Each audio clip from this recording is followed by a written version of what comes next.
The evil nurse. The hospital slept at night, but it never rested. Machines breathed for the dying, lights hummed softly above empty corridors, and Nurse Eliza Gray moved through it all like a shadow that belonged there. She had worked at Mercy Ward for 7 years, long enough to know every blind spot, every unlocked cabinet, every moment when no one was watching. Other nurses whispered that she was strange, too quiet, too focused, but she never made mistakes, never panicked, never cried when patients flatlined. That kind of reliability bought silence. Eliza believed the hospital was a feeding ground. Blood was memory, pain was energy, fear was nourishment. She learned this long before Mercy Ward, the night her mother died screaming while doctors stood helpless. Eliza had knelt in that warm, sticky mess and felt something awaken inside her. Something that listened when blood touched skin. So she collected. After injections, she pocketed syringes instead of discarding them. After surgeries, she wrapped stained gauze carefully, reverently. Blood samples labeled dispose never made it to the incinerator. They made it into Eliza's bag. Every night, she took pieces of people home.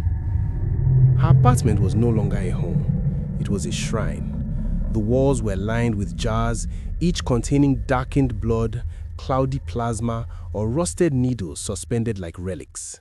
Names were scratched into the lids, some full names, some just room numbers. Candles burned low at all hours, their wax mixed with dried crimson stains across the floor. Eliza whispered to the jars.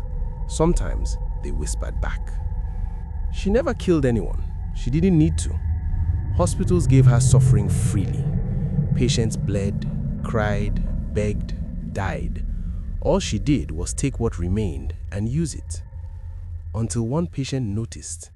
His name was Daniel Crow. He had been awake during his blood draw, too awake. His eyes followed her hands too closely. He saw her slip the vial somewhere it didn't belong. He asked questions. Eliza smiled. Patients always accepted smiles. But Daniel didn't forget. 3 nights later, Eliza ended her shift later than usual. Her bag was heavier than ever, tugging at her shoulder as she slipped through the side exit. Rain soaked the pavement. The parking lot was empty. Except for Daniel.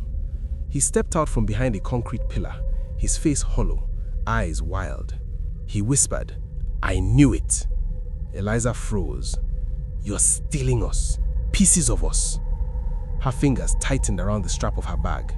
"You're confused," she said gently. "I followed you," he hissed. "I saw what you take." Daniel lunged.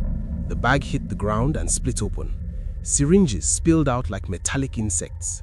Blood vials shattered, soaking into the concrete. The smell was thick. Iron, antiseptic, decay. Daniel screamed. Eliza screamed too, but hers was not fear, it was rage. She attacked him with unnatural strength, clawing, biting, slamming his head against the wall. He fought back, sobbing, slipping in blood that wasn't his. Somewhere nearby, a door opened. Voices echoed. Eliza grabbed a syringe and drove it into his shoulder, not to inject, but to mark him. Then she ran. By morning, she was gone. The hospital erased her name. Police found her apartment empty, too empty. Walls scrubbed clean, no jars, no blood, no evidence. Daniel survived, but survival was not mercy. After that night, he began to feel things crawling under his skin. He heard whispers when he slept, soft, wet voices calling his name. His blood tests came back wrong. His dreams were filled with needles and hands reaching inside him. Doctors said it was trauma. They were wrong.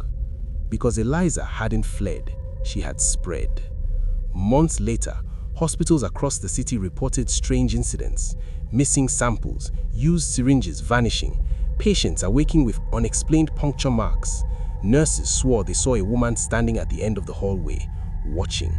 A nurse with kind eyes, a heavy bag, a smile that lasted too long. Daniel sees her everywhere now. Sometimes when he bleeds, the blood doesn't fall.